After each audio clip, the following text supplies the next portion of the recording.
우리 찬양시에 대해서 지난주에 시작을 했고 우리 시편 100편 살펴보았습니다. 지난주에 하려고 했지만 하지 못하였던 것이 우리 구원사 시편이라는 항목이 있었습니다. 구원사 시편은 우리가 실제 시를 보면 어떤 시인지를 대본에 알 수 있을 것 같습니다. 우리 시편 105편 한번 보시겠습니까? 105편과 106편 이 두 개의 시가 가장 대표적인 구원사 시편이라고 할 수 있습니다. 구원사라는 게 구원, 하나님께서 그 백성을 건지신 역사, 하나님께서 역사 속에서 그 백성에게 행하셨던 일들, 이걸 노래하고 있는 것이 구원사 시편입니다. 가령 우리 105편에 보시면 여호와께 감사하고 그의 이름을 불러 아뢰며 그가 하는 일, 하나님께서 어떤 일을 하셨는지 만민 중에 알게 하라 하고 1, 2, 3, 4절이 일종의 서론이라면 5절에 보니 그의 종 아브라함의 후손 곧 택하신 야곱의 자손에 관한 이야기가 있지요. 9절에도 역시 아브라함과 맺은 언약, 이삭에게 하신 맹세, 10절에는 야곱에게 세우신 율례까지 아브라함, 이삭, 야곱 이 믿음의 조상들에 관한 내용들을 쭉 되돌아보면서 하나님이 그들과 언약을 맺으셨다. 이런 기억을 하는 것이 있지요. 그리고 11절부터 이 백성들, 믿음의 조상들이 나그네가 되어 떠돌아다녔다는 이야기가 12절, 13절에 있습니다. 근데 14절에 보면 그러나 그는 사람이 그들을 억압하는 것을 용납지 아니하시고 그들로 말미암아 왕들을 꾸짖어 이르시기를 나의 기름 부은 자를 손대지 말며 나의 선지자들을 해하지 말라. 이런 언급도 참 특이하지 않습니까? 이게 다 분명히 아브라함, 이삭, 야곱 이야기하는 겁니다.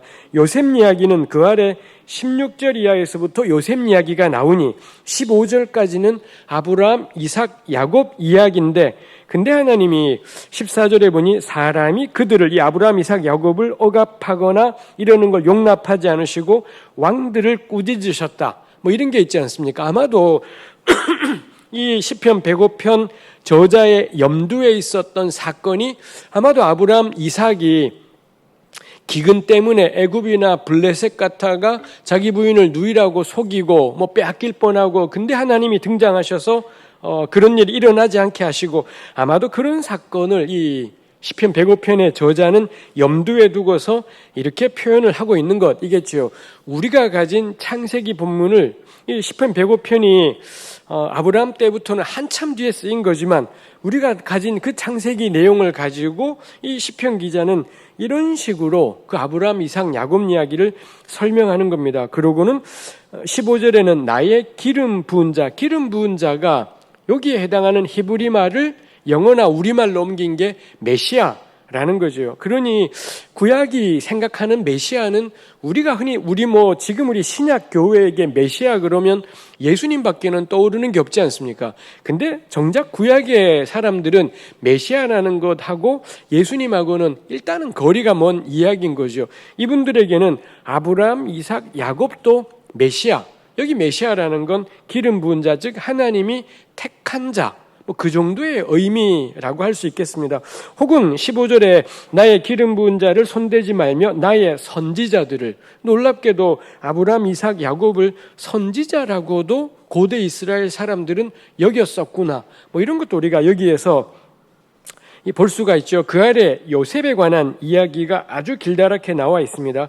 그 다음에 23절부터 그 애굽에 살던 유대 백성, 이스라엘 백성들, 근데 애굽에서의 고난 때문에 26절에 모세와 아론을 보내신 이야기 해서 그 아래서부터는 10가지 재앙에 대한 언급들이 꽤나 길게 나오고요. 마지막 36절에는 장자를 친 이야기, 그리고 37절에 마침내 그들을 인도하여 나오게 하셨다. 출애굽에 관한 것이 있지요. 38절부터는 광야 방랑입니다. 40년 광야 방랑 이야기를 쭉 하더니 그 다음에 44절 여러 나라의 땅을 그들에게 주시며 민족들이 수고한 것을 소유로 가지게 하셨으니 이는 그들이 그의 율례를 지키고 그의 율법을 따르게 하려 하심이로다. 약속의 땅 정착까지 이렇게 되더라는 거죠. 이런 시를 가리켜 구원사 시편 이라는 겁니다. 우리 납득이 되지 않습니까? 구원사라는 말이 뭔고 했더니 지난 과거 역사 동안에 하나님이 그 백성들에게 어떤 일을 행하셨던가 이런 것들을 다룬 것이 구원사라는 것입니다. 가령 우리 은혜교회 교우들께서는 우리 구약 성경에 대해서 읽은 것도 있고 대충 기억나는 것도 있지 않습니까? 하나님이 이스라엘에게 행하셨던 구원사, 이걸 되돌아서 한번 적어보라고 한다면 우리 교우들께서는 어떤 내용을 적으시겠습니까? 저는 이 배고편을 보면서 참 특이하다 싶은 게 이분들은 창조에 대해서는 기념하지 않습니다.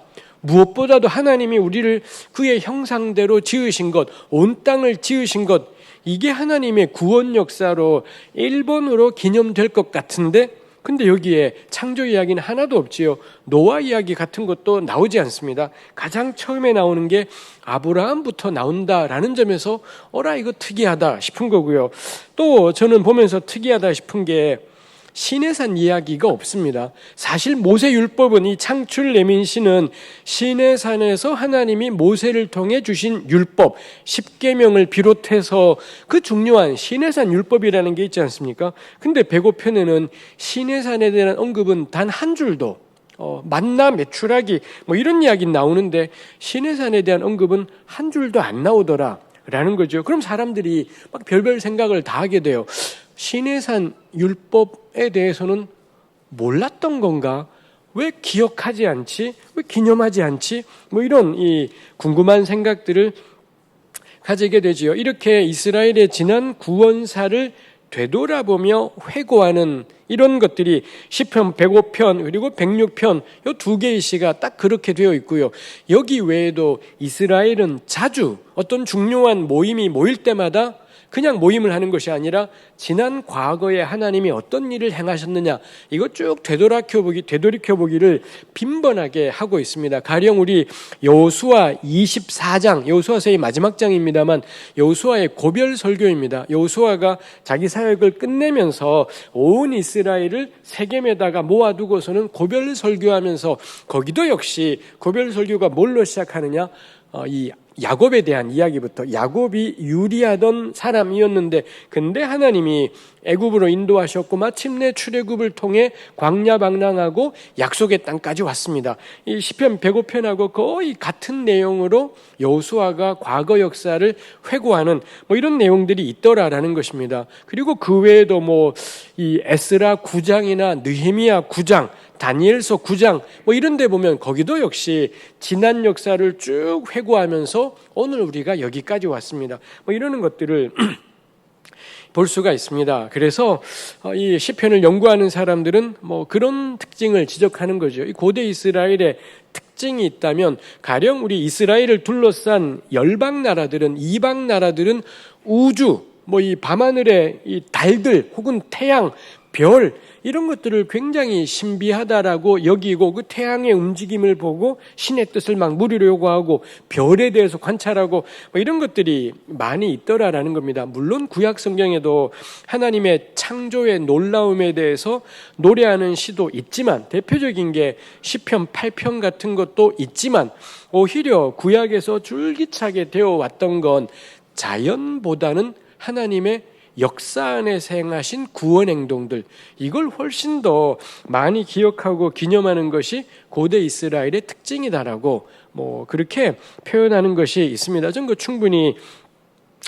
납득이 되는 이야기였었습니다. 이렇게 함께 모여서 지난 역사를 되돌아봄을 통해 그때 그 역사가 지금 우리의 역사가 되고 그때 아브라함이 있던 그곳에 나도 거기에 있는 거다.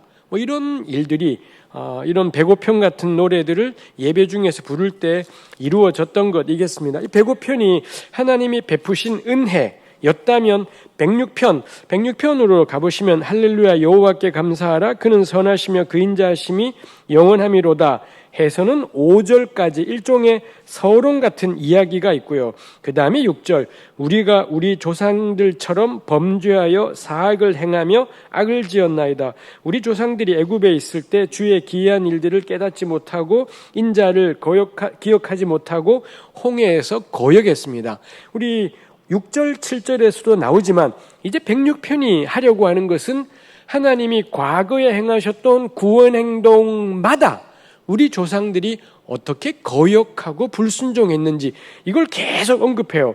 6, 7절 조상들의 거역, 8절 하나님의 구원을 통해 홍해를 건너게 하심. 근데 13절 그런데 그들은 다 잊어버리고 14절 광야에서 욕심내었더라. 16절 모세와 아론에게 거역했더라. 19절에 가면 금송아지 만든 사건까지 해서 계속 그런 이야기들이 이어지는 것을 볼 수가 있죠. 마침내 34절에 가면 이스라엘이 약속의 땅에 들어갔습니다. 근데 그들은 여호와께서 멸하라고 말씀하신 그 이방 민족들을 멸하지 않았다. 36절 우상을 섬겼다. 계속 우상 숭배한 내용들이 나오죠. 40절 그러므로 여호와께서 자기 백성에게 맹렬히 노하시며 41절 그들을 이방 나라의 손에 넘겨버리셨다. 바벨론 포로 사건까지 거기에 쭉 나와 있는 거죠.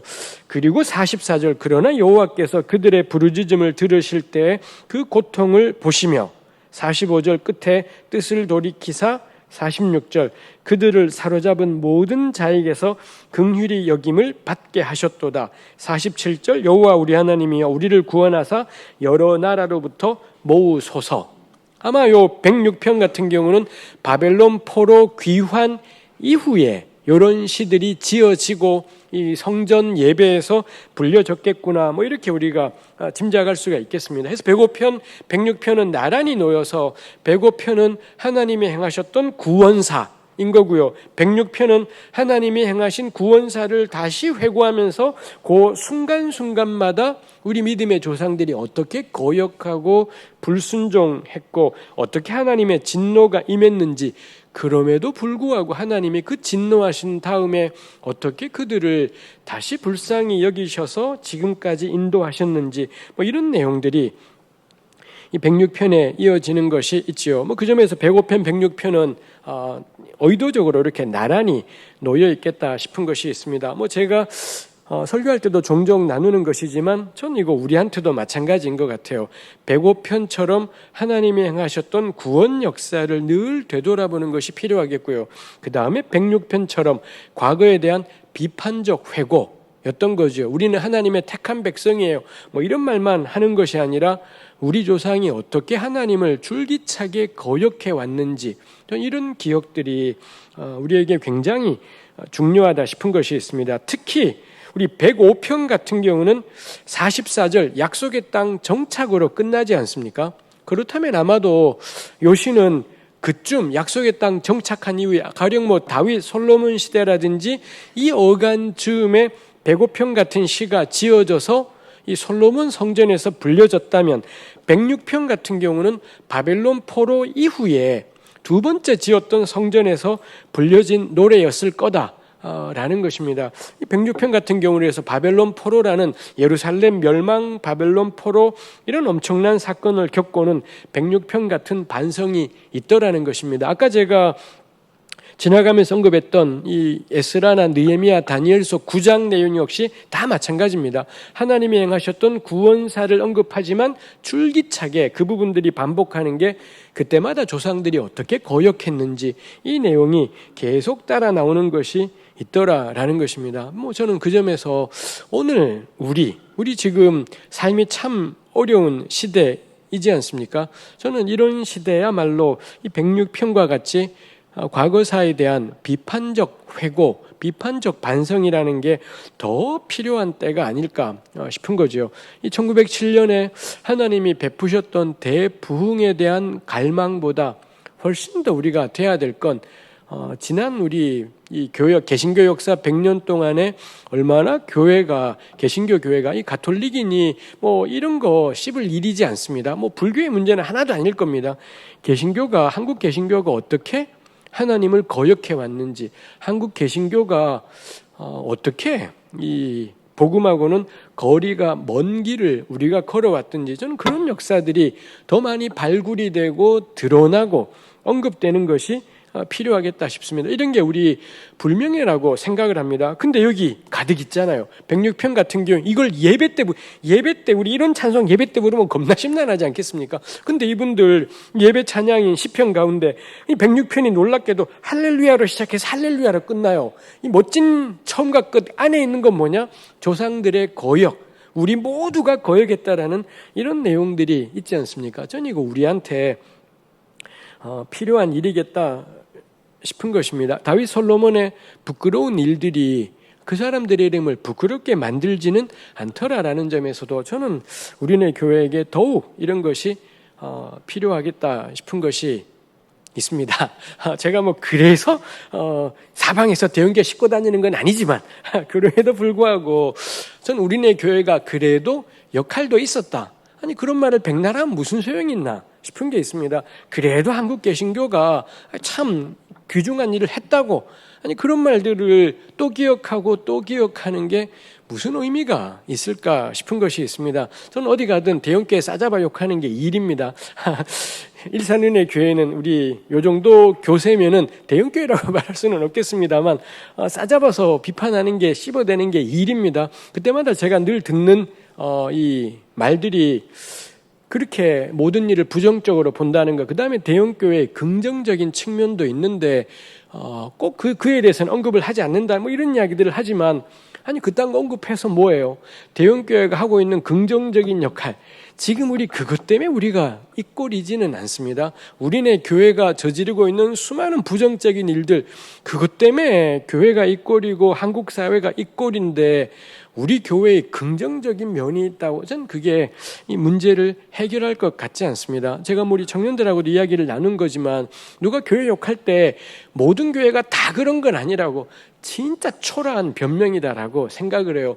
모든 교회가 다 그런 교회가 아니라고 말하는 사람들은 100% 자기네 교회는 괜찮은 교회라는 그런 착각을 가지고 있습니다. 근데 문제는 누구냐면 어느 사람도, 어느 목사님도 자기네 교회가 바로 그 문제라고 생각하는 그런 사람은 없다라는 게, 그래서 제가 농담처럼 하지 않습니까? 제가 어쩌다 요즘은 이제 듣지 않습니다. 일체 듣지 않지만 한때 한 5, 6년 전까지만 해도 극동방송을 정말 열심히 들었더랬습니다. 이 인간들이 뭐라 헛소리 하나 궁금해서 열심히 들었습니다만 조금 더 헛소리 하는 게 안 바뀌는 걸 보면서 다시는 내 극동방송은 안 듣는다. 제가 거기 출연을 한 적도 있었습니다만 하여튼 다시는 듣지 않는다, 이 마음을 먹었습니다만, 극동방송에 나와서 설교 나오는 진짜 말도 안 되는 헛소리를 설교랍시고 하고 있더라고요. 근데 그분들도 뭐라 그러느냐? 한국교회가 부패하고 타락. 제가 차를 몰고 와 들으면서 너라고, 너가 바로 그 부패라고, 너네 교회가 개쪽이라고, 이게 차에서 막 고래고래 고함을 지릅니다. 기가 막히는 건 그 양아치 같은 목사님들도 한국교회가 썩어가고 부패하다고, 우리가 기도해야 된다고. 전 절망합니다. 이딴 말은 소용이 없는 말이구나. 모든 교회가 썩었다라고 할 때 그래요, 우리가 썩었어요 라고 응답하는 게 1번이지 모든 교회가 다 그런 건 아니에요. 모든 목사님이 다 그런 건 아니에요. 이거는 안 하겠다는 겁니다. 이건 하나도 바꾸지 않고 우리는 그냥 우리 하던 대로 가겠습니다. 사실은 그런 의미나 마찬가지겠다 싶은 것이 있습니다. 교회 욕하기 맥락으로 가자. 갑자기 제가 격분하게 되는 것이 있습니다만, 이 105편, 106편이 그래서 우리 시편 안에 있는 두 개의 구원사 시편인 거죠. 특이하게도 106편 역시 신해산 언급은 나오지 않습니다. 이게 호렙에서 송아지 만들었다는 이야기도 있는데 그 호렙에서 받은 게 율법인데, 근데 왜 신해산 이야기는 안 할까 싶은 것이 참 특이한 부분이다 싶어요. 그래서 막 이런 것들은 특히 성경을 공부하는 사람들에게는 온갖 상상력을 불러일으키게 하는 그런 것이겠다 싶은 것이 있습니다. 우리 구원사 시편은 이 정도로 마무리하려고 합니다. 우리가 한 가지 정리하고 할 것이 역사 안에서 행하신 하나님의 구원행동, 그리고 그 역사 속에서 우리가 저질렀던 하나님께 대한 거역, 이거 우리가 예배 안에서 되새기고 되새길 만한 중요한 것이구나.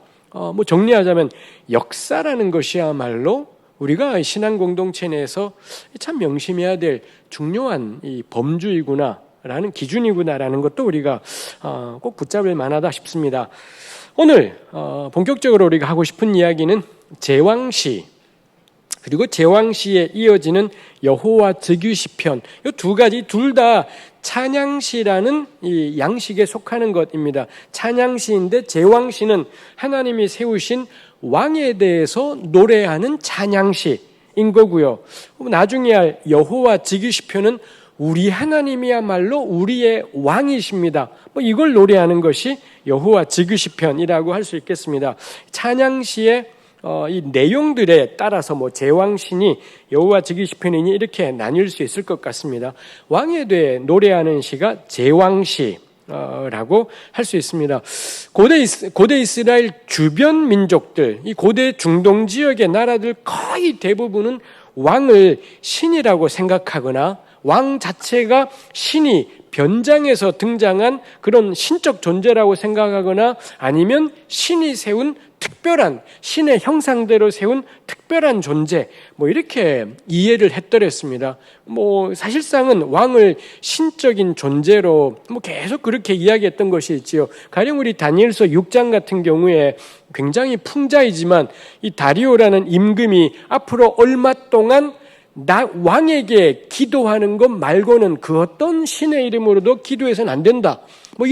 이런 법령들을 만들자고 하는 신하들의 꼬드김에 넘어가서 그런 법령을 만들고 다니엘을 함정에 빠뜨리고 이런 것이 있지 않습니까? 딱 그런 거에 나타나는 것처럼 고대 중동 지역의 왕들은 스스로를 신과 같은 존재다라고 이렇게 내세웠다라는 거고 사람들도 그렇게 여겼더라라는 것입니다. 이스라엘은 이런 세계 속에서 살았고 영향을 받았습니다. 그래서 제가 적어두었는지 모르겠지만 가령 우리 시편 45편이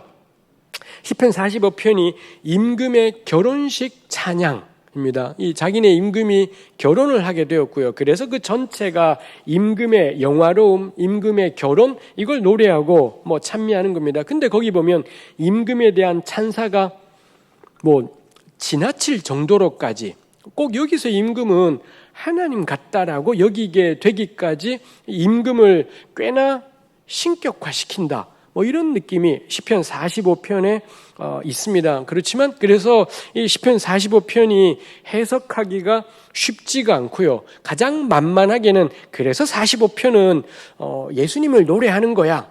이렇게 설명해버리면 아주 쉽게 해결을 해버릴 수는 있겠습니다만 하여튼 45편은 고대 중동 지역의 분위기, 임금을 왕을 신성시하는 그런 맥락 속에 45편이 있구나라는 걸 느낄 수가 있습니다. 그렇지만 정말 특이한 예외적인 경우인 거겠고요.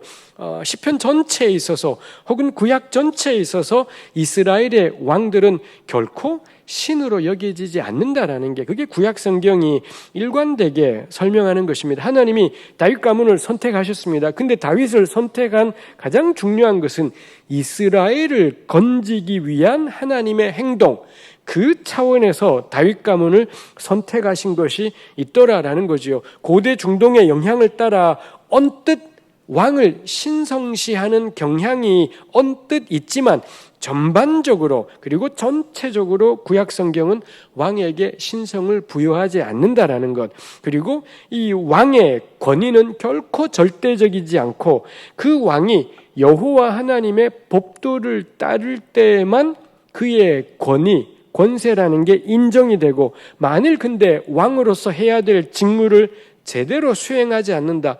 그런 경우 왕의 권위는 0입니다. 하나도 존재하지 않게 되고 아무것도 없는 것이 되고 하나님이 그를 치신다. 이렇게 이야기가 되는 것이 있더라이지요. 해서 정리하면 시편 45편처럼 고대 중동의 영향을 따라 왕을 신성시하는 부분이 있지만 전체적으로 구약 성경은 왕에 대해서 조금 더 신성시하고 있지 않다라는 것. 오직 왕의 권위는, 지도자의 권위는 하나님께서 세우신 직무를 제대로 수행하는 것, 왕이 해야 될 역할을 하나님의 법도를 따라 올바르게 수행하는 것 안에서만 왕의 권세가 존재한다 라는 것이겠습니다. 사실 이거 간단하지 않은 이야기이지 않겠습니까? 이 고대, 지금부터 2000년이 훨씬 넘는 고대만이 아니라 사실 우리 대한민국만, 우리나라만 생각을 해도 제가 대학을 대학을 다닐 때, 저의 20대 시절, 1980년대 중반 뭐 이럴 때입니다. 그때만 해도 교회에 걸핏하면 선포되던 설교가 대통령은 하나님이 세운 존재이다. 뭐 이런 설교들이 뭐 심심치 않게 선포되기도 했던 걸 생각하면, 그래서 대통령은 하나님이 세운 사람이니 뭐 함부로 욕해서도 안 되고 거역해서도 안 되고 뭐 이런 이야기들이 주일 강단에서 큰 문제 없이 선포되기도 했더라라는 점에서 그거 생각하면 이 구약 성경이 왕을 신성시하지 않는다라는 것, 그리고 왕의 권위는 하나님의 법도를 준행하는 것, 그리고 하나님이 왕을 세운 직무를 올바르게 수행하는 한 왕의 권위가 인정된다. 이런 식의 구약의 생각은 어마어마한, 뭐 지금 우리가 들어도 엄청난 이야기이겠다 싶은 것입니다. 이래서 하나님이 세운 왕에 대해서 노래하는 시들이 시편에 있더라는 거죠. 나눠드린 자료에 있는 것처럼 시편 2편이 바로 그 제왕시인 거고요. 그 다음에 18편, 20편 이렇게 쭉 이러이러한 시편 72편도 있고 시편 110편도 있고 뭐 이런 시들이 제왕시로 존재합니다. 제왕시에 그래서 대표적인 예로 같이 읽고 싶은, 같이 따져보고 싶은 것이 시편 72편입니다. 우리 시편 72편 한번 보시겠습니까? 시편 72편에 72편 첫머리에 뭐 대부분의 시들이 그러하듯이 하나님을 부르지요. 하나님이여 라고 시작을 했고요. 72편 뒤로 가면 72편 가장 마지막 20절에 이새의 아들 다윗의 기도가 끝. 우리 이거 시편 요번에 우리 성서학당 하면서 첫 번째 부분에서 여러 번 나누었던 것이지요. 요걸로 다윗의 이름으로 전해지는 시들이 요걸로 마지막이었던 어떤 시기가 있었던 거고요. 그게 이런 20절 말씀 속에 반영이 되어 있습니다. 물론 그 뒤로 다윗의 이름으로 전해지는 시가 더 나오지만 아마도 어떤 때는 여기서 끝인 때가 있었던 거겠죠. 그 다음에 73편이 제3권이라고 3권을 시작하는 거고, 결국 72편은 2권의 끝인 겁니다. 그럼 우리 전에 했던 대로 각 권 마지막에는 하나님께 대한 송축 내지는 찬송, 그리고 2번 아멘 뭐 이런 게 있었지 않습니까? 그러고 보니 19절 끝에 아멘, 아멘이 이렇게 2번 아멘이 있다라는 거고요. 그 다음에 18절에 홀로 기이한 일들을 행하시는 여호와 하나님 곧 이스라엘의 하나님을 찬송하며, 19절에도 찬송할지어다가 있지만 여기 찬송하며로 번역이 된 게 우리 다른 곳에는 송축하리로다 라고 번역된 그것입니다. 그래서 1권 마지막이나 이런 것에는 아주 간단하게 여호와 하나님을 송축하리로다 아멘 아멘, 아주 골자만 딱 적은 것이 있는데 비해 2권 마지막은 골자 여호와 하나님을 송축합니다 2번 아멘, 골자를 갖추면서 꾸며주는 말. 여호와가 근데 어떤 여호와냐? 홀로 기이한 일들을 행하시는 여호와, 그리고 그의 영화로운 이름, 온 땅에 그의 영광이 충만. 이 골자에다가 몇 마디의 말을 더 적어두었더라라는 것이지요. 3권 마지막은 훨씬 간단해요. 4권 마지막도 간단합니다. 2권 마지막만 이 송축 더하기 2번 아멘이 다른 어떤 권들 마지막에 있는 송축 더하기 2번 아멘보다 확장되고 긴 형태로 이렇게 되어 있더라라는 거죠. 그럼 왜 이렇게 했을까 했을 때 아마 이 72편의 내용 때문에 72편을 생각할 때 아마도 이 시편을 지금처럼 이렇게 군데군데 2번 이 송축 더하기 2번 아멘을 배치해서 5권 체제로 시편을 만들고 싶었던 그 사람들이 읽고 보기에 18, 19절처럼 요 72편 마지막에는 짧은 그냥 알맹이만 있는 송축 더하기 2번 아멘이 아니라 더 긴 내용이 필요하겠다. 뭐 이런 의도 때문에 18, 19절이 길어졌겠다 싶은 것이지요. 그럼 우리가 이 18, 19절만 보아도 72편은 강조되어 있구나. 다른 시들에 비해, 다른 권들 마지막에 있는 시들에 비해 72편은 훨씬 더 강조되고 부각되고 무게가 실려 있구나. 근거가 뭐냐? 더 긴 송축과 2번 아멘. 뭐 이런 이야기를 해볼 수 있겠더라이죠. 그리고 또 하나, 아마도 17절까지의 저자와 18, 19절의 저자는 다를 겁니다. 17절까지가 원래 있던 요 시인 걸 거고, 근데 얘가 어떤 시편집의 마지막 위치에 오면서 요 18, 19절이 이곳 마지막이라는 표시로 이런 것들이 들어왔을 거고 20절은 또 다른 저자가 있을 겁니다. 또 다른 누군가가 한때 다윗의 이름으로 전해지는 시가 여기까지가 다였던 시대에 20절 같은 내용을 적었을 거다 싶어요. 뭐 상상해 보면 시편 72편에는 적어도 세 사람의 작업이 1절부터 17절까지를 최초에 적었던 그 누군가, 그 다음에 20절을 요 자리에 갖다 붙인 그 누군가, 그 다음에 18, 19절을 요 자리에 갖다 붙인 그 누군가, 적어도 이 세 번의 손길이 이 시 안에 담겨 있다 싶은 거죠. 뭐 성경이라는 게 이런 시편 72편에서도 드러나는 것처럼 성경이라는 게 하나님께서 감동하시면 그냥 일필휘지로 한 방에 쫙 감동된 대로 쫙 쓰고는 이거 전해지고 안 그랬겠구나 이지요. 누군가가 마음에 무언가가 와서 쓰고 그 다음에 계속 작업이 되고 퇴고를 하고 수정을 하고 추가도 하고 손도 보고 이런 작업을 통해 오늘 우리에게까지 왔겠구나 싶은 것이 있습니다. 72편 다시 첫머리로 오면 솔로몬의 시라고 되어 있지 않습니까? 당연히 그렇다고 해서 이 시가 솔로몬이 저자라는 거냐? 뭐 우리 첫머리에 나누었지만 전혀 이걸 저자 문제라고 생각할 필요는 없을 것이겠습니다. 이게 왕에 대해서 노래하는 시인 거고요. 그럴 때 왕 그러면 가장 대명사가 다윗하고 솔로몬이지 않겠습니까? 근데 뭐 다윗하고 솔로몬이겠습니다만 72편 1절에 보듯이 하나님이여 주의 판단력을 왕에게 주시고 주의 공의를 왕의 아들에게 주소서. 이런 점에서 1절이 우리에게 보여주는 게 지금 요 72편은 언제 불려지는 거냐? 새로운 왕의 등극인 겁니다. 우리 지금 다스리던 임금이 있었고 이제 이 임금이 죽었든지 뭐 나이가 들었든지 해서 물러나게 되고 그리고 새로운 임금이 등극. 그 새로운 임금이 여기 나오는 1절에 있는 왕의 아들인 거죠. 새로운 임금이 등극할 때 그를 위한 기도이겠다라는 겁니다. 그럴 때 이 왕의 아들로 대표할 수 있는 존재가 당연히 솔로몬이겠죠. 다윗은 왕의 아들이지는 않았기 때문에 2세가 왕이지는 않았으니 최초로 왕의 아들이라 할 만한 존재가 솔로몬이었을 거고요. 그 다음에 솔로몬 이후로는 나라가 남북으로 분열되어 버리지 않습니까? 아마도 그런 점에서도 이 시는 솔로몬이란 이름과 연관되어졌을 거다. 뭐 짐작을 해볼 수가 있겠습니다. 실제로는 아마 이 시는 다윗 왕가에서 혹은 남왕국 유다에서 새로운 임금이 등극했을 때 아마도 어떤 예식이 있었을 거고요. 그때 대제사장이든 아니면 이 레위인들로 이루어진 성전 성가대가 그 왕의 대관식 때 이런 찬송을 부르든지 혹은 대제사장 같은 사람이 대표해서 기도하든지 뭐 이렇게 요 72편이 쓰였을 거다 여겨집니다. 초대교회 같은 경우 예수님이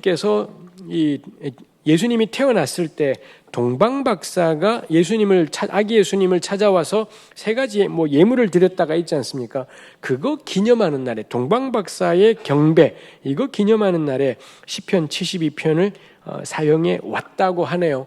뭐 초대교회가 그렇게 썼다고 해서 그 이해가 이 본문을 이해하는 전부야. 뭐 전혀 우리 그렇게 생각할 필요는 없겠지만 1세기 교회는 요 시를 예수님 온 땅의 왕으로 나신 예수와 연관해서 72편을 읽었구나. 뭐 이 생각 우리 해볼 수 있겠습니다.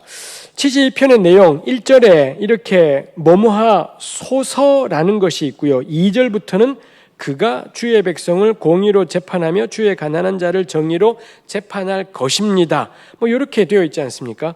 해서 저는 거기 나눠드린 것의 짜임새를 72편을 이렇게 나눌 수 있겠다 싶어요. 1절이 유일하게 소서로 된 것이라는 점에서 전체 주제, 새로운 임금이 등극했다면 그 임금을 위해 뭐라고 기도할 거냐 할 때 그 기도하는 내용의 핵심을 1절에다가 이 내용을 했고요. 그 다음에 하나님이 이렇게 임금에게 역사하실 때 그럼 2절 그럼 그 임금은 왕은 어떤 식으로 통치하느냐 왕의 통치가 2절에 있고요. 이렇게 2절에서처럼 임금이 통치를 하면 그럼 세상에는 어떤 변화가 생기는 거지 통치의 결과가 3절에 있겠다라는 것입니다. 그 다음에 4절에 그가 왕인 거지요. 왕이 이렇게 통치를 하면 5절 그들은 통치의 결과가 5절, 6, 7, 8, 9, 10, 11절까지 있겠다는 겁니다. 그 다음에 12절 그는 이렇게 통치를 할 거다. 12, 13, 14가 다시 왕의 통치. 그러면 15절 그럼 어떤 변화가 생기느냐? 15, 16, 17 이렇게 되겠더라는 거죠. 그래서 72편 전체를 1절에 가장 중심이 되는 기도가 있고 그 다음부터는 그 기도로 말미암아 왕이 이렇게 통치하게 되고 그러면 그 결과 이런 일이 생기고 이렇게 통치하고 저런 일이 생기고 이렇게 72편을 생각해 볼 수 있겠습니다. 제가 그렇게 보았더니 이 왕의 통치가 2절에 있고 4절에 있고 12절 이하에 있지 않습니까? 그래서 제가 보기에는 2절에는 왕이 이렇게 통치한다 간략하게 설명이 되고 4절 가면 그게 좀 더 자세하게 설명이 되고 12절부터는 이걸 좀 더 자세하게 해서 2절, 4절, 12에서 14절은 점층되는구나. 우리 옛날에 왜 중고등학교 때 점층법 배웠잖아요. 점점 세지게 하기 뭐 이런 거지 않습니까? 그런 것처럼 2절, 4절, 12에서 14절은 왕의 통치의 내용이 점층되어 있다. 처음에는 골자를 말하고 좀 더 세부적으로 이렇게 내용이 전개되고 있구나 싶은 거죠. 뭐 이 정도가 72편의 기본 틀이라고 우리 할 수 있겠습니다. 전체 틀을 짜고 이제 들어가서 한 구절 한 구절을 보는 거죠. 1절에 하나님이여 주의 판단력을 왕에게, 주의 공의를 왕의 아들에게. 판단력이라고 여기 개역 성경이 번역한 게 그 유명한 미슈파트라는 단어입니다. 미슈파트라는 단어 혹시 은혜교회 교우들 기억하시겠죠? 제가 한때 맨날 입만 열면 했던 이야기였지 않습니까? 판단력이 미슈파트라는 단어고요. 그럼 당연히 공의라고 번역된 히브리말 단어는 ጼ다카입니다. 결국 여기 주의라는 건 당신의입니다. 하나님 당신의 미슈파트를 왕에게, 당신의 ጼ다카를 이제 등극한 왕에게 주십시오. 이렇게 기도하는 것입니다. 이거 제가 한번 나눈 적이 있습니다만 우리 새로운 대통령이 세워졌을 때 글쎄요. 저는 우리 교회도 마찬가지인 것 있습니다. 어디든 간에 새로운 리더십들이 생겼을 때 특히 여기는 왕 같은 경우는 정치적인, 행정적인 이런 지도자라는 점에서 오늘 우리로 치면은 정말 대통령이나 공직자 이쯤이 좀 더 가깝겠습니다만 우리 대통령을 위해 기도할 때 무슨 기도를 할 거냐라는 거죠. 고대 이스라엘은 새로 임금이 왕이 등극하면 무슨 기도했나요? 하나님의 미슈파트와 ጼ다카를 우리 임금에게 주세요. 이게 고대 이스라엘 사람들의 기도의 내용입니다. 전 이 기도 우리 당연히 배워야 되는 기도인 것 같아요. 하나님, 우리 대통령이 하나님을 경외하게 해주세요. 그 기도는 참 별로다 싶은 것이 있습니다. 그렇다라는 건 그럼 우리 대통령이 교회 다니게 되면은 대통령으로서의 직무를 잘하게 되는 거냐? 우리 안 그렇지 않습니까? 교회 다닌다고 대통령이 되는 건 신앙인이 되는 것과는 별개로 대통령으로서 해야 될 그런 일들이 있지 않겠습니까? 그 점에서 사실 하나님을 경외하게 해주세요라는 기도의 구체적인 내용이 저는 1절이겠다 싶어요. 하나님의 미슈파트와 하나님의 ጼ다카가 우리 임금에게 그리고 우리 하나님이 세우신 대통령에게 이게 우리의 구체적인 기도이겠다 싶습니다. 근데 기억하십니까? 여기 미슈파트와 ጼ다카가 함께 등장했지 않습니까? 이렇게 보통 그래서 우리 개역 성경은 여기만 이렇게 번역했습니다만 미슈파트를 개역이 판단력이라고 번역한 건 구약 성경 전체에서 딱 한 번 여기에서만 그렇게 번역했습니다. 전 이렇게 번역하는 건 별로다 싶어요. 이렇게 번역하는 바람에 우리가 알아보기가 어렵게 되었습니다. 당장 2절에 그가 주의 백성을, 당신의 백성을 공의로 재판하며 당신의 가난한 자를 정의로 재판하리니 거기에 2절에서의 정의가 뭐냐? 위에 판단력하고 똑같은 미슈파트라는 단어가 쓰였더라라는 거고요. 공의 역시 1절의 공의는 ጼ닥하고 2절의 공의는 그거랑 거의 같은 단어인데 남성형이냐 여성형이냐 차이만 있는 같은 단어가 쓰인 게 있더라는 겁니다. 그렇다면 1, 2절은 정의, 공의로 배열이 되었고 2절은 공의, 정의, 일부러 정의, 공의, 공의, 정의 일부러 이렇게 바깥끼리 들어맞고 안끼리 들어맞게 이렇게 1, 2절이 배열이 된 거예요. 근데 이거를 1절 첫머리에 있는 것을 정의라고 하지 않고 판단력으로 하는 바람에 저는 엉켰다 싶은 것이 있습니다. 문맥상 판단력도 괜찮을 수는 있지만 저는 독자들로 하여금 여기에 정의와 공의, 2절은 공의와 정의가 쓰였다라는 것을 알아챌 수 있도록 저는 그렇게 번역하는 게 더 좋겠다 싶은 것이 있습니다. 그래서 여기에 이 왕에게 가장 필요한 것이 정의와 공의, 미슈파트와 ጼ다카라고 했습니다. 이게 근데 이 정의와 공의, 미슈파트와 ጼ다카가 그럼 구약 성경에 가장 첫머리에 처음 나오는 데가 어디냐? 창세기 18장 19절입니다. 하나님이 아브라함을 선택하신 까닭이 뭐냐? 내가 너로, 우리 개역의 번역으로는 의와 공도를 행하게 하려고 너를 선택하였다. 이게 창세기 18장 19절에 있습니다. 근데 거기 의와 공도가 여기에 있는 거기는 이 미슈파트라는 단어를 공도라고 번역을 했습니다. 그래서 거기는 뭐 요것처럼 번역하면 하나님이 아브라함을 선택하신 까닭은 공의와 정의를 행하게 하려고 선택하였다. 요게 창세기 18장 19절이기도 해요. 그러면 그거 우리가 떠올릴 수 있으면 시편 72편을 이해하는데 큰 도움이 됩니다. 72편은 임금을 위한 기도, 그래서 아까 대통령 이야기도 하고 그렇게 했었습니다만, 근데 임금한테 필요한 게 정의와 공인데, 근데 창세기 18장에는 하나님이 누구한테 정의와 공의를 행하라고 했냐?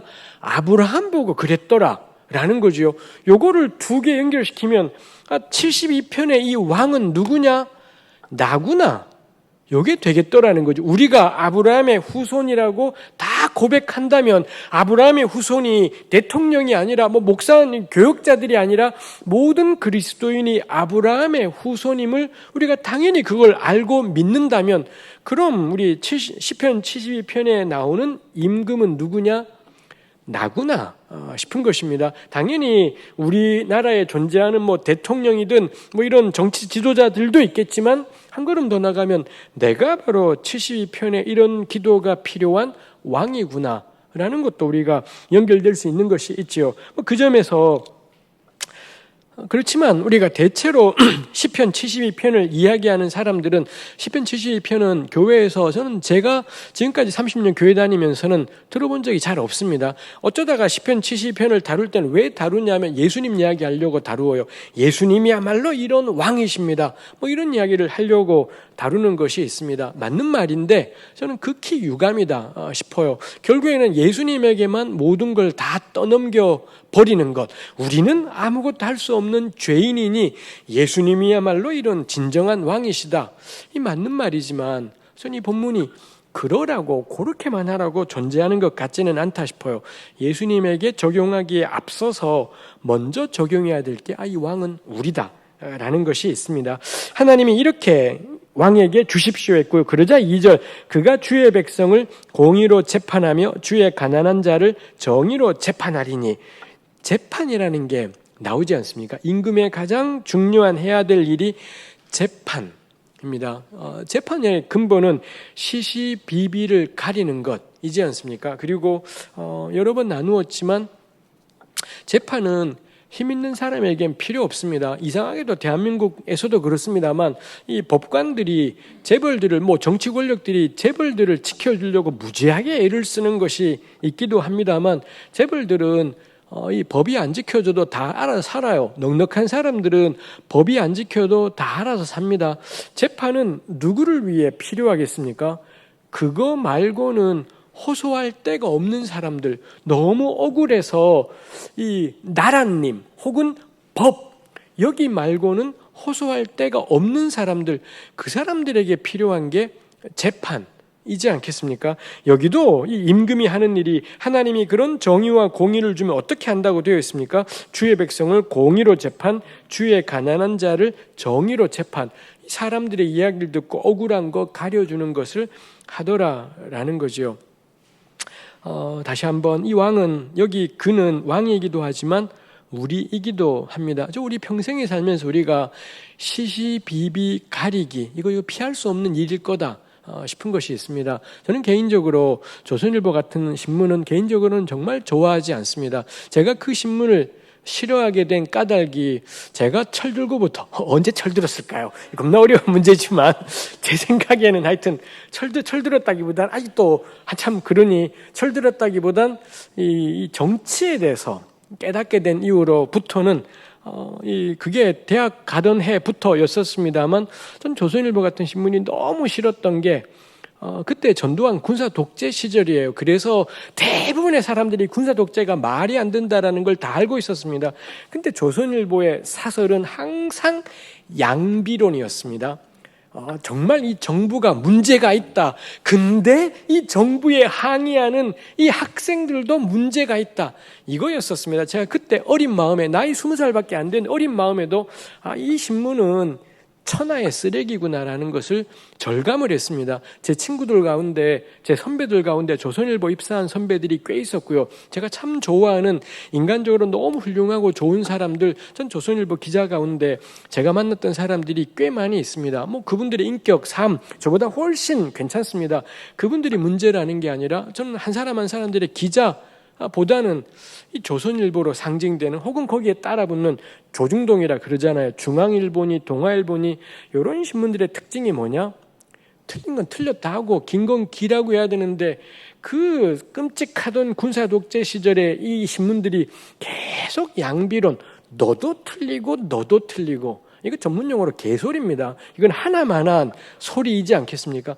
근데 우리나라에서 가장 널리 읽힌다는 신문이 그러고 있는 걸 보면서 제 어린 마음에 그때 새겨졌던 조선일보에 대한 인상이 이게 바뀌어지지가 않습니다. 제가 그 이후로 이제 50대 중반까지 30몇 년을 지나오면서 조선일보가 양비론이 아니었던 때는 없었습니다. 있긴 있었어요. 노무현 시대 때, 문재인 시대 때는 조선일보는 양비론이지 않습니다. 그냥 정부 틀렸다. 이것만 하고 있기 때문에 진짜 인간들이 개쓰레기구나라는 걸 아시지 않습니까? 저의 견해인 거고요. 조선일보에 종사하시는 분들하고는 무관한 일인 거고 그런 것이겠다 싶은 것이 있습니다. 우리 이거 피할 수 없습니다. 세상 편한 게 중간에 서 있기예요. 세상 편한 게 중립 지키기고요. 세상 편한 게 이 사람들은 뻘밭에 개싸움을 하고 있는데 나는 절대 내 손에 피 묻히지 않고 내 손에 흙 묻히지 않고 겁나 품위 있는 이야기하기, 겁나 교양 있는 이야기하기, 세상 편한 일인 것일 겁니다. 저는 근데 이런 말씀 보면서 그래 살면 안 된다 싶어요. 우리 손에 흙을 묻히지 않고 어떻게 이 흙탕들을 우리가 치워낼 수가 있겠습니까? 우리 영원한 진리를 자꾸 말하고 싶어요. 영원한 진리를 말하고 싶다 보니 늘 두리뭉실하게 이야기하는 게 있습니다. 근데 우리 영원한 진리 못할 겁니다. 성경만 영원한 거고요. 우리는 한 고순간만 통하는 이야기 하자 싶은 거죠. 고순간에 통하고 내년 되면 쪽팔려. 지금은 바뀌었어. 그게 무슨 문제일까 싶어요. 고순간 순간마다 최선을 다해서 시시비비를 할 수 있는 한 가려가는 게 그게 그리고 도저히 못하겠다 싶으면 모르겠다라고 말해야 되지 양비론으로 가버리게 되면 전 세상은 쑥 빠지겠다 싶은 생각이 있습니다. 근데 양비론을 취하지 않으면 욕먹게 되는 것이 있지요. 그건 각오해야 되는 것이 있겠다 싶습니다. 2절에 두리뭉실해요. 하나님의 백성을 정의와 공의로 재판한다라는 게 뭐지? 4절에 보니 그가 가난한 백성의 억울함을 풀어주고 궁핍한 자의 자손을 구원하고 압박하는 자를 꺾으리로다. 훨씬 구체적이지 않습니까? 특이하게도 우리 2절에서 재판하다라는 것이 쓰였습니다만 4절에도 사실 4절의 첫 문장 그가 가난한 백성의 억울함을 풀어주며를 히브리 말을 직역하면 그가 가난한 백성을 재판하며 재판하다라는 동사가 똑같이 쓰였고 목적어가 가난한 백성입니다. 근데 개역성경은 가난한 백성을 재판하며를 가난한 백성의 억울함을 풀어주며 이렇게 번역한 거죠. 저는 이게 제가 가장 좋아하는 개역 번역이기도 합니다. 이 히브리말 동사가 독특해서 재판 관련 동사가 있지 않습니까? 그 재판 관련 동사의 대상자가 문법적 용어로 목적어가 가난한 자, 고아, 과부, 나그네 이런 집단이 재판 동사의 목적어이지 않습니까? 가난한 자를 재판하다, 고아를 재판하다. 그럼 이게 문맥 속에서의 의미가 뭐냐? 억울함을 풀어주다. 그래서 옛날 우리 성경은 신원하다, 한자말로 그렇게 번역하기도 했었죠. 그게 정확히 히브리어 재판하다 동사의 용례라고 할 수 있습니다. 그렇게 생각하면 그 재판하다 동사의 명사형이 미슈파트예요. 우리가 보통 정의라고 말하는 미슈파트는 쉬운 말로 말하면 뭐냐? 억울한 사람의 억울함, 가난한 자의 억울함 풀어주기. 그게 정의입니다. 그게 구약 성경이 생각하는 정의라고 이야기할 수가 있겠죠. 가난한 백성의 억울함을 풀어주고 궁핍한 자의 자손을 구원하고 압박하는 자는 꺾기. 2대1인 거죠. 이 약자들의 억울함을 풀어내고 건져내고 강자는 꺾어버리고. 이거 굉장한 구절이지 않습니까? 이 왕은 되도 않는 중립 같은 건 지키지 않아요. 어정쩡한 자리에 서 있지 않습니다. 앞자자는 박살을 내버리고요. 억압당하는 사람은 회복시켜내고. 이게 이 왕이 하는 것이더라라는 겁니다. 우리 이렇게 하면은 사회가 혼란스러워진다고 생각하지 않습니까? 이건 빨갱이구나. 그런 생각이 딱 들지 모르겠습니다. 노동자를 위하는 대통령, 가난한 자에 집중한 대통령, 그러면 막 국론이 분열되네 마네 난리법석을 떨지 않습니까? 근데 5절 보면 여기 그들은 누구인 걸까요? 앞에 그는 다 임금입니다. 근데 갑자기 5절에 그들이 나왔지요. 그럼 이 그들이 누구냐? 가장 가깝게로는 바로 앞에 있는 압박하는 자일 거고요. 혹은 제가 생각할 때는 4절 전체, 거기 가난한 백성, 궁핍한 자의 자손, 압박하는 자, 요 세 집단을 전부 가리키는 게 5절에 있는 그들일 것 같습니다. 이 그들이 해가 있을 동안에 당신을 하나님을 두려워하며 달이 있을 동안에도 대대로 그리하리로다. 이거 특이하잖아요. 권력자들이 가난한 사람은 회복시켜내고 노동자의 억울함은 해결해내고 노동자를 억압하는 세력은 박살을 냈어요. 그랬더니 사회가 혼란해지는 것이 아니라 이 권력이 겁나 무섭네 이렇게 되는 게 아니라 5절에 보니 그들이 누구를 두려워하느냐? 임금을 두려워하게 된다라고 되어 있지 않습니다. 하나님 당신을 경외하게 된다. 그러니까 이 땅에서 권력이라는 집단이 노동자 위주의 정책을 펴게 되면 사람들이 더 이상 권력이 아니라 하늘에 계신 하나님을 두려워하게 된다. 이게 이 시편 기자들 혹은 고대 이스라엘 사람들이 가지고 있는 사고방식입니다. 이거 궁금하지 않습니까? 정말 그럴까? 정말 그럴까 싶은 생각이 들지 않습니까? 그럼 전 이거 기도하고 싶어요. 정말 우리 문재인 대통령이 그 다음에 또 누가 되든지 간에 제발 기업 눈치 보지 마시라고, 돈 겁나 많은 사람 눈치 보지 말고 강남에 아파트 가진 사람 눈치 보지 마시라고, 이 아파트로 돈 버는 거 국가가 세금 거두시라고, 노동자들에게 제대로 임금을 지급하고, 전 이거 그런 대통령이 있으면, 그래서 억압하는 자들은 박살을 내는 겁니다. 그러면은 이 나라가 공산화가 될지 아니면은 무시무시한 세상이 될지, 아니면 사람들이 그 억압자들이나 가난한 자들이나 모두 하나님을 경외하는 세상이 될지, 저 이거 궁금해요. 그런 거 궁금하고 한번 겪어보고 싶은 것이 있습니다.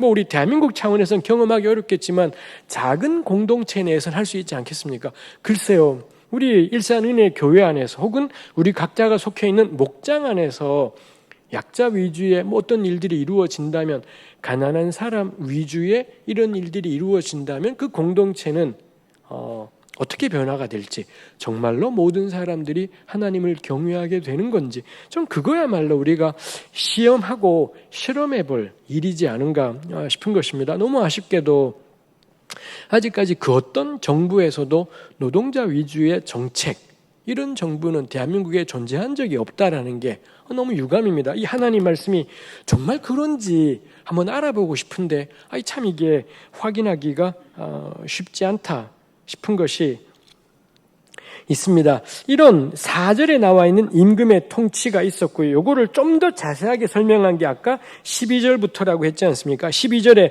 그는 궁핍한 자가 부르짖을 때에 건지며 도움이 없는 가난한 자. 이게 딱 단적인 표현입니다. 누가 가난한 자인가요? 단지 돈이 없는 게 아니라 도울 때라곤 도움 받을 때라곤 없는 사람. 그래서 하나님 말고는 비빌 때라곤 아무데도 없는 사람. 그게 이 시편이 이야기하는, 구약이 이야기하는 가난한 자인 거죠. 그런 사람들을 임금이 건지고, 13절 그는 가난한 자와 궁핍한 자를 불쌍히 여기며 궁핍한 자의 생명을 구원하며, 14절에 그들의 생명을 압박과 강포에서 구원하리니 그들의 피가 그의 눈앞에서 존귀히 여김을 받으리로다. 12, 13, 14 앞에 우리 4절도 있었지만, 아니 이 임금은 가난한 사람 외에는 관심이 없어 보이지 않습니까? 나라의 임금이 되었다면 모두를 위한 정치를 펴야 될 것 같은데, 그게 공공을 위한 정책을 펴야 될 것 같은데, 시편 72편이 말하는 건 뭔가 이 임금은 즉위하고는 부자들은 신경도 안 쓰는 것 같아요. 오로지 관심이 가난한 자, 궁핍한 자, 가난한 자, 궁핍한 자, 그리고 14절에 압박과 강포, 아까 4절에 압박하는 자, 요 나라 안에 억압이 있는 겁니다. 압제와 착취가 명백히 존재하고 있는 것이 있지 않습니까? 이 임금이 세상이 아름답다라고 생각하지 않아요. 우리 사람 사는 세상에는 어디건 억압이 있기 마련, 압제와 착취가 있기 마련이라는 걸 인식하고 있고, 그래서 이 임금의 모든 시야와 관심이 어디에 있습니까? 가난한 자에게 집중이 되어 있습니다. 이 사람들을 살려내고 이 사람들을 회복하는데 온 힘을 다하더라 라는 거지요. 근데 다시 한번 우리 이렇게 정치하면 나라가 국론이 분열된다라고 자꾸 이야기하는 것이 있습니다. 부유한 사람은 국민이 아니냐, 뭐 이런 이야기를 하기도 하는 것이 있죠. 근데 시편 72편은 그렇게 내용이 전개되지 않습니다. 아까 우리 본 것처럼 임금이 이렇게 통치하지 않습니까? 우리 통치의 결과가 있었잖아요. 3절에 보시면은 첫 번째 통치의 결과가 의로 말미암아 산들이 백성에게 샬롬을 주고 작은 산들도, 산과 작은 산 곳곳마다 샬롬이 넘친다라는 거고요. 5절에는 아까 우리 했었죠. 하나님을 경외하게 된다는 것. 그 다음에 6절에 임금은 이렇게 뱀풀 위에 내리는 비, 땅을 적시는 소낙비처럼 소중한 존재라는 거겠죠. 7절에 그의 날에 의인이 흥왕하여 평강의 풍성함이 달이 닿을 때까지 의인들이 득세하는 세상, 이런 세상이 된다라는 거고, 8절 그가 바다에서부터 바다까지와 강에서부터 땅끝까지 다스리리니 8, 9, 10, 11은 전부 열방의 왕들이 이 임금 앞에 와서 무릎을 꿇고 엎드리게 될 거다, 이런 내용이지 않습니까? 다른 나라 침략 전쟁한다고 딴 나라가 무서워하는 게 아니라 군사력이 엄청 강해지고 핵무기를 잔뜩 갖추고 그런다고 해서 열방이 엎드리는 것이 아니라 이 임금이 한 일이 뭔데요? 임금이 한 일이라고는 국민 가운데 가난한 사람 외에는 관심이 없는 것처럼 이 가난한 사람들을 붙잡고 난리법석을 떨지 않습니까? 그랬더니 어떻게 되느냐? 열방 모든 나라들이 이 임금 앞에 와서 엎드리게 된다라고 이렇게 이야기하잖아요. 다시 한번, 구라 같지 않습니까? 진짜 이렇게 되는 걸까요? 진짜 이렇게 되는 걸까요? 저 이거 경험해보고 싶어요. 가령 저나 우리 교우들의 시대에 이거 우리 경험한다면 이거야말로 우리 자손들에게 전해줄 자산이지 않겠습니까? 교회가 어줍잖게 행하는 것이 아니라 약자 위주로 확실하게 나가는 겁니다. 가난한 사람 위주로 확실하게 나가는 겁니다. 그럼 그 교회가 분열이 될지, 이 빈부격 이런 것 때문에 갈등이 생기고 교인들 간에 싸움이 생기게 될지, 아니면 산들마다, 작은 산들마다 평화를 내게 될지, 그 우리 볼 일이지 않겠습니까? 그리고 15절부터 또 통치의 결과가 있잖아요. 그들이 생존하여 스바의 금을 그에게 드리며 사람들이 그를 위하여 항상 기도하고 종일 찬송하고, 16절 산꼭대기 땅에도 곡식이 풍성, 열매가 흔들리고 왕성하리로다. 경제적으로도 풍성해진다라고 본문이 그렇게 이야기하고 있지 않습니까? 저는 이거 믿습니다. 이거 겁나 비현실적인 이야기지만 전 이거 믿습니다. 경제 말한다고 해서 경제가 성장하는 게 아니라 노동자들을 편안하게 해라. 가난한 사람들이 하루 8시간 노동을 하면 일상을 살아가는데 문제없는 나라가 되면 그럴 때 경제가 성장하는 거지. 이 노동자들의 최저임금을 어떻게든 힘들게 만들면서 하루에 7시간, 8시간을 한 달에 매주 5일씩 한 달을 일을 해도 이 서울 경기 지역에서 집 하나 마련하기도 어렵고 그렇다면, 그런데 경제는 1인당 국민소득은 4만 불이고 이러지 않습니까? 아니 그 단계 무슨 소용이람 싶은 것이지요. 우리 일산은혜 교우들 가운데서도, 은혜교회 교우들 가운데서도 우리 1인당 평균 소득보다 더 잘 사는 분들도 계실 겁니다. 우리 집은 좀 형편이 괜찮아 하시는 분들도 있지 않으시겠습니까? 저는 이 말씀에 근거해서 권하고 싶어요. 겁내지 마십시오. 대한민국 공산화되지 않을 겁니다. 노동자들에게 혜택이 돌아가는 나라가 되어도 가난한 사람들의 삶이 훨씬 더 풍성해지고, 가난한 자를 위한 대통령이 나와서 국회의원들이 온 힘을 다한다 해서 이 나라가 빨갱이 세상이 되냐, 공산화되냐? 절대 그러지 않을 겁니다. 하나님을 경외하는 사람들이 가득가득하게 되어진다라고 성경이 우리에게 약속을 하고 있습니다. 혹시 우리에게 재산이 좀 있다 해서, 우리 집이 넉넉하다 해서 노동자 세상이 되는 거 겁내지 마십시오. 가난한 자가 회복되는 세상이 되는 거 하나도 겁낼 일이지 않습니다. 진짜 겁나는 건 뭔가요? 이렇게 빈부격차가 극심해지면 이 사회야말로 증오가, 이런 세상이 시편 72편이 되면 샬롬이 넘치고 위에서 기도해주는 세상이 되지만, 지금처럼 기업을 못 살, 기업에다가 막 자꾸 이런 일이 생기고 부동산 투자 내버려 두고 해버리게 되면 그 다음에 이 격차와 증오감들은 이거 막을 수가 없을 겁니다. 그거는 정말 두 쪽 나요. 두 쪽 나서 온통 미움 가득한 세상이 되지 않겠습니까? 우리 성경이 이렇게 이야기하는 것이 있습니다. 제가 전에 나눈 적이 있습니다. 시편 72편은 이 나라에 중요한 선거가 있을 때 꼭 다룰 본문이다 싶은 것입니다. 우리 4월 달에 선거가 있지 않습니까?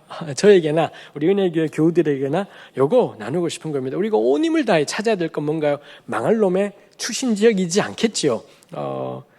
그 사람이 과연 이 가난한 자, 궁핍한 자, 이 사람들을 위해 어떻게 애쓸 사람인지, 이거 공약만 가지고는 알 수 없어요. 공약으로는 막 구라를 막 치고 실제로 되고 나면 입 닦아버리는 국회의원이 한둘이 아니니까요. 그럼 우리에게 필요한 게 이 양반들이 요거 출마하기 이전부터 어떤 삶을 살아왔는지, 가난한 자에 대해, 노동자에 대해 이 후보자들이 어떤 일관된 입장들을 그동안 가져왔는지, 전 이게 그리스도인들에게 가장 중요한 기준이라고 생각을 합니다. 국회의원에게 필요한 건 정의와 공의. 근데 정의와 공의의 내용이 뭔가요?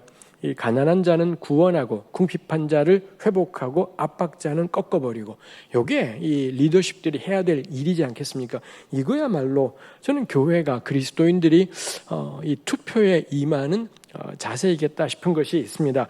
17절에 그의 이름이 영구하며 그의 이름이 해와 같이 장구하리로다. 사람들이 그로 말미암아 복을 받으리니 모든 민족이 다 그를 복되다 하리라. 요거 낯설지 않잖아요. 사람들이 그로 말미암아 복을 받으리니, 이런 이야기가 처음 나왔던 때가 어딘가요? 아브라함인 거죠. 우리 창세기 12장 3절에 너로 말미암아 천하 만민이 복을 받으리라 이랬지 않습니까? 그러고 보니 이 1절에 나와 있는 정의와 공의가 아브라함에게 처음 주셨던 명령이고, 72편 마지막 17절은 아브라함을 통해 이루어질 일이 천하 열방이 너로 말미암아 복을 받으리라. 시편 72편은 아브라함하고 연관되어 있구나라는 것을 우리가 생각하게 되는 거지요. 해서 우리 72편을 이제 마무리하려고 합니다. 72편의 이 왕은 누구냐? 가장 기본적으로는 이 남한국 유다의 왕들, 요게 이 시의 가장 기본적인 의도였을 겁니다. 그 다음에 두 번째로 이 왕은 누구냐? 이 아브라함과의 연관, 정의와 공의, 그로 말미암아 이 사람들이 복을 받게 되는, 요걸 생각할 때 아브라함을 가리킨다. 아브라함을 가리킨다라는 건 오늘의 우리 모든 그리스도인을 가리킨다.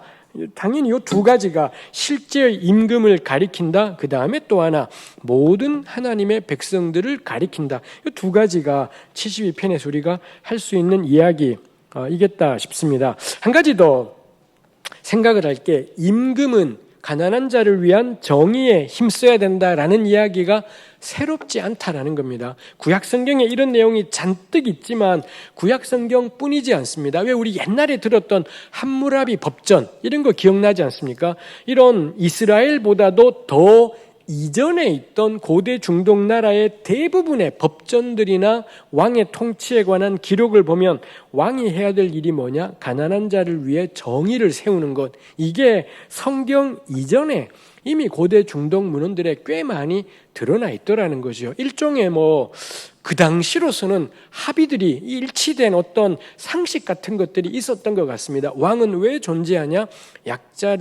약자의 정의를 지켜내는 거다. 이런 합의들이 고대 중동 지역에 꽤 오래 전부터 존재했던 것 같다라는 거죠. 해서 리더십의 가장 중요한 게 약자를 지켜내는 거다라는 건 성경만 말하는 사상은 아니구나 싶은 것이 있습니다. 그거 우리 생각해 볼 일이지 않겠습니까?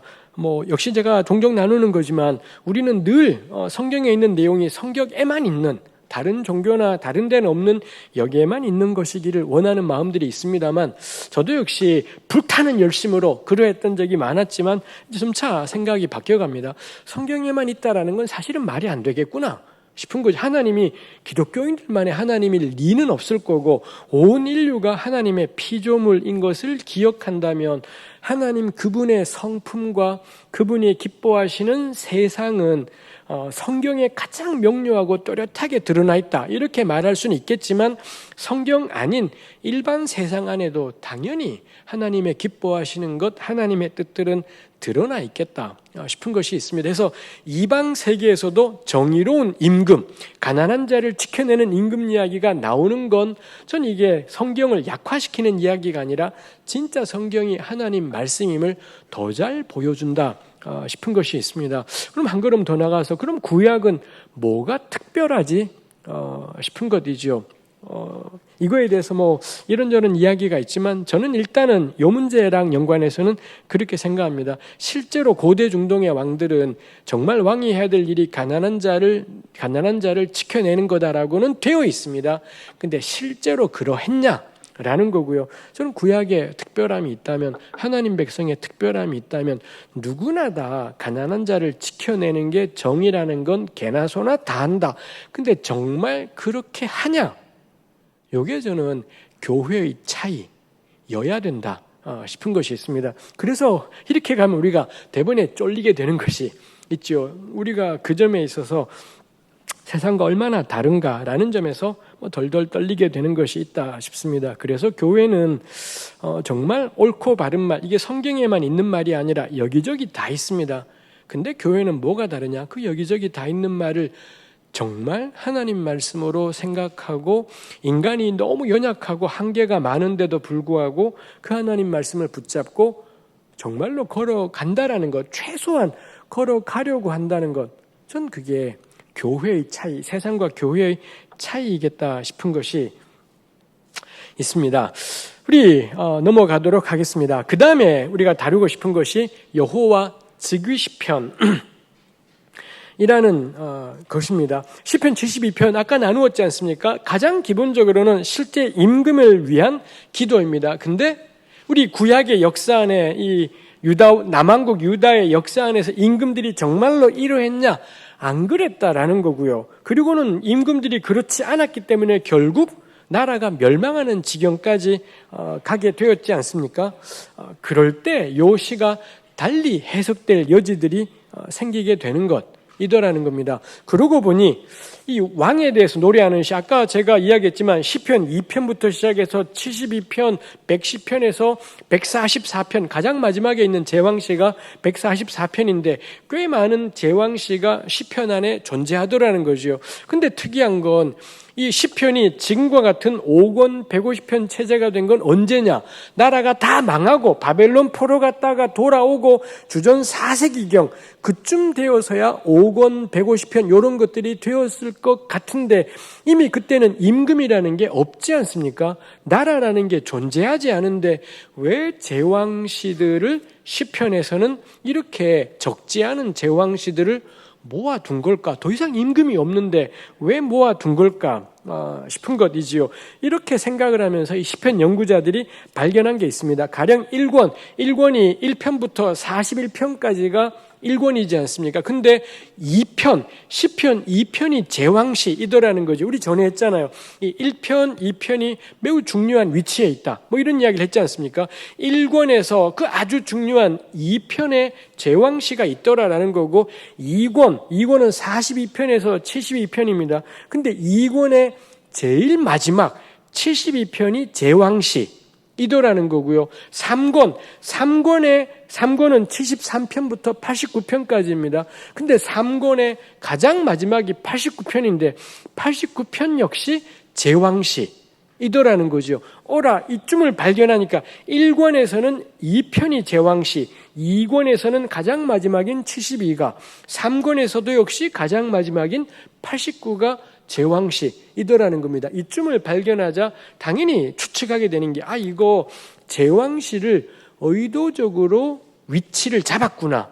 뭐 이런 생각들을 하는 거죠. 2편에서는 전체를 조망하며 2편이 있고 2권 마지막에 72편인데 우리 72편 보았지 않습니까? 다윗 가문의 왕이라면 이렇게 통치해야 돼. 임금의 긍정적인 모습을 72편에서 다루었습니다. 3권 마지막인 89편을 한번 보시겠습니까? 89편이 꽤나 긴 시입니다만 89편 같은 경우 89편 3절에 주께서 이르시되 나는 내가 택한 자와 언약을 맺으며 내 종 다윗에게 맹세하기를 내가 내 자손을 영원히 견고히 하며 내 왕위를 대대에 세우리라.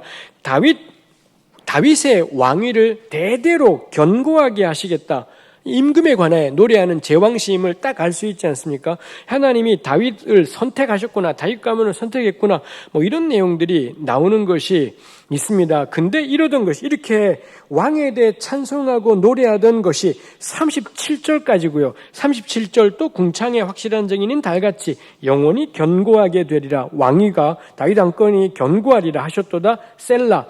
38절 그러나 당신의 기름 부음 받은 자 메시아 왕을 가리키는 거죠. 당신의 기름 부음 받은 자에게 노하사 물리치셔서 버리셨다. 주의 종의 언약을 미워하사 그의 관을 임금의 상징인 관을 땅에 던져 욕되게 하셨다. 다윗 언약이 깨져버렸다라는 이런 이야기들이 그 다음에 계속 마지막까지 하나님께서 다윗을 버리셨다라는 그런 탄식하는 이야기가 38절부터 마지막까지 있더라는 겁니다.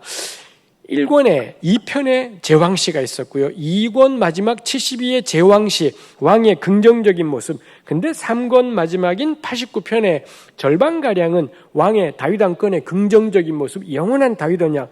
근데 38절부터 결국 3권 가장 마지막 내용은 뭐냐? 다윗은 끝났다라는 것. 하나님이 다윗을 버리셨다. 하나님 언제까지 우리가 이런 고통 해서 46절에 여호와여 언제까지니까 스스로 영원히 숨기시리까 당신의 노가 언제까지 불붙듯 하시렵니까? 하나님 언제까지 다윗에게 진노하시겠습니까? 뭐 이런 시편 기자의 탄식. 그게 3권 마지막이더라라는 것입니다. 결국 우리 첫머리에 나누었잖아요. 시편이 탄식에서 찬양으로 간다고 했는데 이 앞부분에 탄식시들이 잔뜩 있었고 그리고 3권 마지막인 89편 하나님이 다윗을 버리셨는데 주여 언제까지 우리에게 진노하시렵니까? 이런 내용들이 3권에 있더라라는 것입니다. 그럼 4권 90편부터가 4권이지 않습니까? 우리가 만일 시편집을 편집한다면 우리 이렇게 편집한 거예요. 1권, 2권에 주로 탄식, 그리고 3권 마지막 다윗까지도 끝장이 났구나. 우리에게 미래가 없구나. 절망적인 탄식이지 않습니까? 그 다음에 4권에 어떤 내용이 오는 걸까요? 5권은 뭐냐? 할렐루야입니다. 그럼 4권에 어떤 내용을 두면 5권에 할렐루야로 넘어갈까? 라는 거죠. 그럼 우리가 딱 떠오르는 게 하나님 언제까지입니까? 우리를 버리신 건가요? 4권 안 버렸다. 내가 너네 겁나 챙길게. 내가 너를 건지리라. 그러고 5권 할렐루야. 뭐 이럴 것 같지 않습니까? 근데 그 4권이 제일 짧아요. 90편부터 106편까지니까 이 시편의 5권 가운데 가장 짧은 게 4권입니다. 근데 그 4권에 가장 중요하게 놓인 시들이 뭐냐? 가령 우리 시편 93편 보시면 93편에 여호와께서 다스리시니 스스로 권위를 입으셨도다.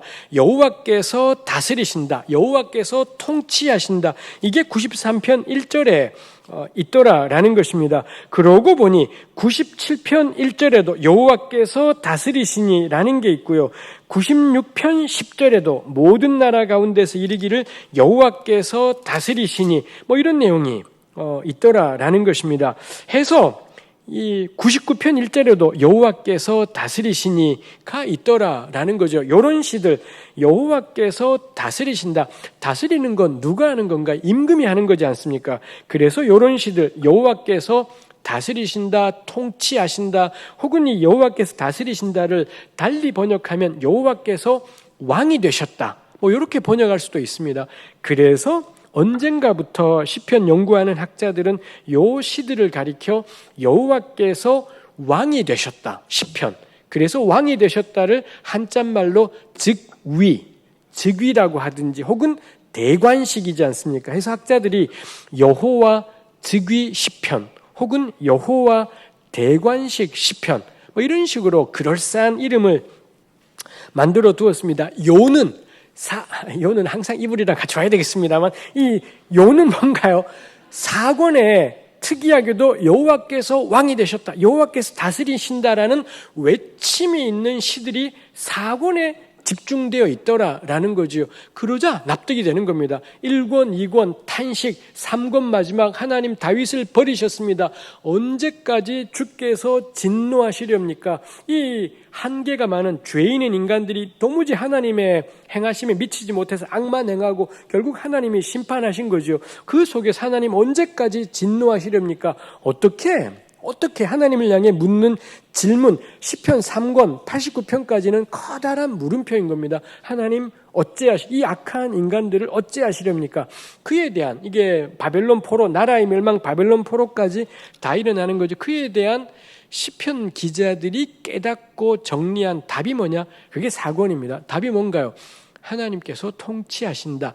하나님이 왕이 되셨다. 이제 다윗의 나라가 아니라 또 다른 괜찮은 임금을 세워서 그 괜찮은 임금이 다스리는 또 다른 세상, 이게 아니라 시편 기자들이 혹은 바벨론 포로 이후에 이 이스라엘이 도달한 깨달음이 뭐냐?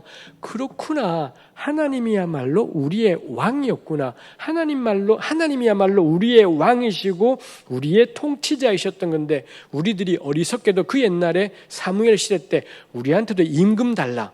이런 기도들을 했더라라는 것입니다. 그래서 4권은 여호와께서 통치하신다. 하나님이 다스리신다.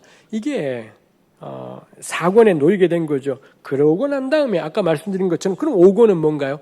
할렐루야가 이어지게 되겠더라. 해서 시편 전체는 1, 2, 3, 4, 5권으로 되어 있고 각 분량들이 이렇게 있지요. 기본적으로는 탄식에서 찬양으로 이런 방향이 잡혀져 있는데 3권까지가 탄식, 3권의 결론이 89편. 그에 대한 대답은 뭐냐? 시편집 4권에 있는 하나님께서 통치하신다, 하나님이 다스리신다 이거고요. 그리고 5권은 할렐루야. 아마도 시편집의 최종적인 이 손질을 했던 사람은 이런 신학적인 그림을 가지고 시편집을 배열하고 순서들을 정하고 지금과 같은 위치들을 잡았겠다 싶은 것이 있습니다. 다윗의 나라가 망하고 나서야 다윗의 나라의 진짜 본질은 뭐냐? 괜찮은 임금이 아니라, 괜찮은 리더십이 아니라 하나님이 우리의 왕이구나. 우리 모두는 그의 백성으로 하나님을 왕으로 모시고 살아가는 세상이구나.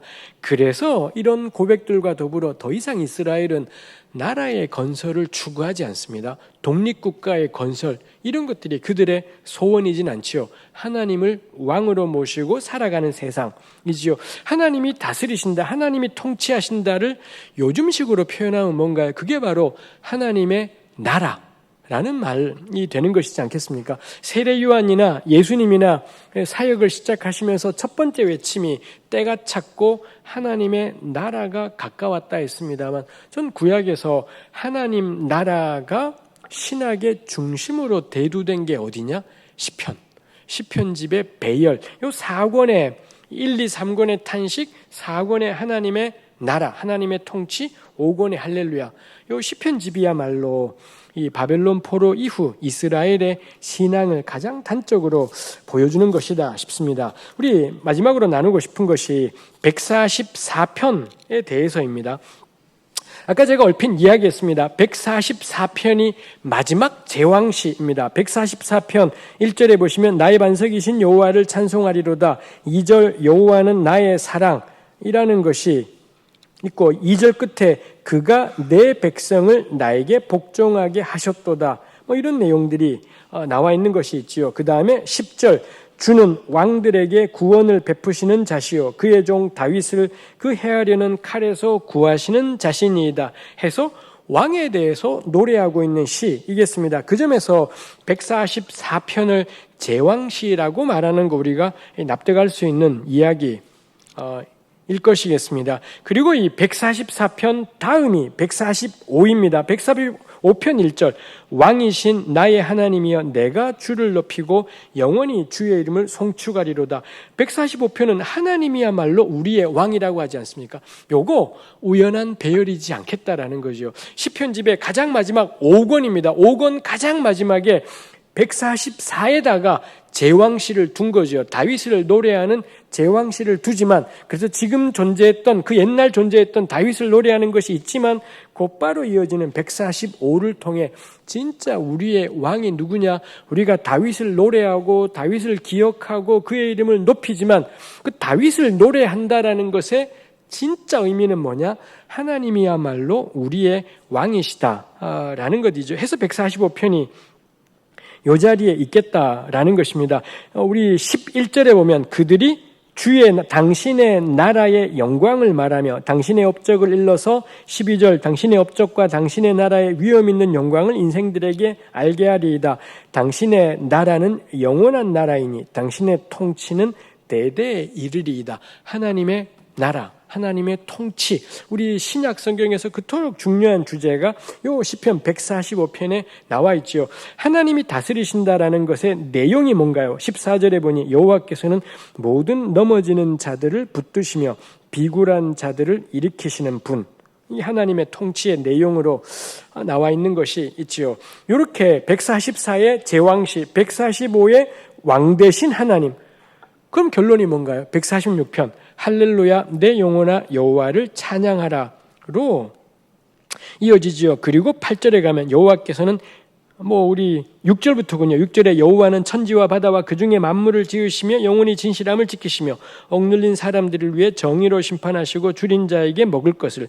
8절에는 맹인들의 눈을 여시고 비굴한 자들을 일으키시고 9절 여호와께서 나그네를 보호하시고 고아와 과부를 붙드시고 악인들의 길은 굽게 하신다. 10절 시온아 여호와는 영원히 다스리시고 내 하나님은 대대로 통치하리로다.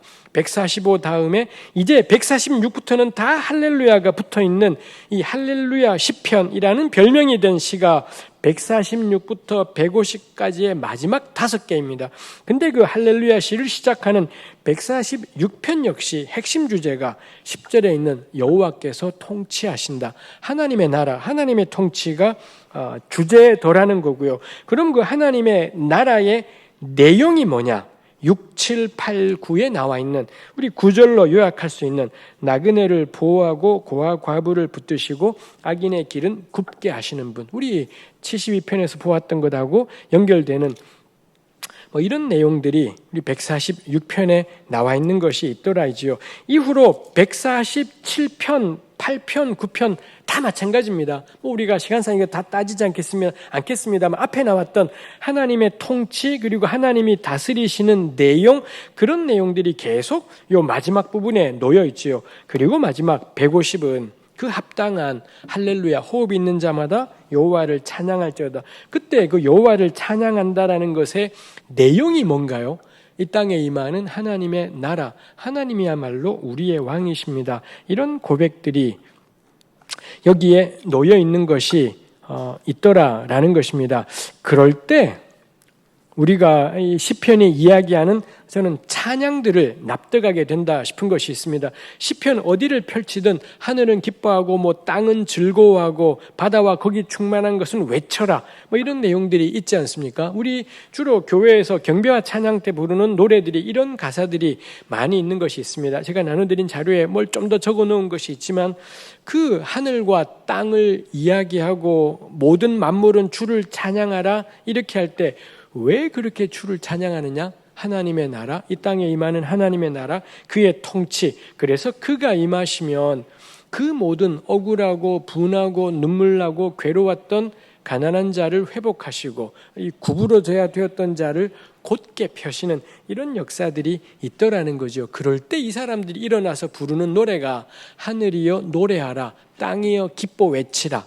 이런 것들이 되더라는 거죠. 전 그 점에서는 아쉽다 싶어요. 우리 그렇게 많은 경배와 찬양이 있지만 하나님을 높이고 이런 것이 있지만 그 찬양이 이 하나님의 나라와 연관되어 있다라는 게 참 잘 연결되지 않는다 싶은 것이 있습니다. 해서 시편집은 이 하나님의 다스리심을 키워드로 만들기 위해 제왕시들을 중요한 자리에다 1권의 2편, 2권의 72, 3권의 89 여기에다가 두었고 그리고 4권의 여호와 즉위 시편들을 왕창 모아두고 그리고 5권은 전체적으로 찬양인데 그 가장 마지막이라 할 수 있는 144의 제왕시, 145의 여호와 즉위 시편 하나님의 왕대심을 노래하는 시 그리고 146부터는 하나님의 왕대심을 기반한 할렐루야 시 이게 시편집의 최종적인 의도라고 우리 그렇게 생각할 수 있겠습니다. 그래서 시편 전체 이런 배를 생각하면 시편이 가난한 자의 노래이구나 싶습니다. 우리 시간이 갔지만 한마디만 하고 한마디가 길 수도 있겠습니다만 한마디만 하고 마무리하겠습니다. 아까 우리 하나님이 고아 과부 나그네를 돌보신다라는 말씀이 있지 않습니까? 그럼 이 말씀이 오늘날의 고아 과부 나그네는 어떤 사람인 거겠습니까? 오늘날에도 우리가 그러면 고아인 사람들을 찾아야 되는 걸까요? 과부인 사람들을 찾아야 되는 걸까요? 그렇지 않을 겁니다. 제가 몇 번 나눈 적이 있지만 성경이 말하는 고아, 과부, 나그네, 가난한 자의 핵심이 뭔가요? 하나님 외에는 비빌 언덕이 없는 사람. 요게 성경이 말하는 고아, 과부, 나그네, 가난한 자의 핵심이지 않습니까? 그럼 오늘날에 고아, 과부, 나그네를 찾으려고 할 것이 아니라 지금 대한민국 땅에서 하나님 외에는 비빌 언덕이 없는 사람들이 누구지? 이 고민이 우리의 고민인 걸 거고요. 그럴 때 하나님 외에는 비빌 언덕이 없는 사람, 이거는 더 어려운 질문일 겁니다.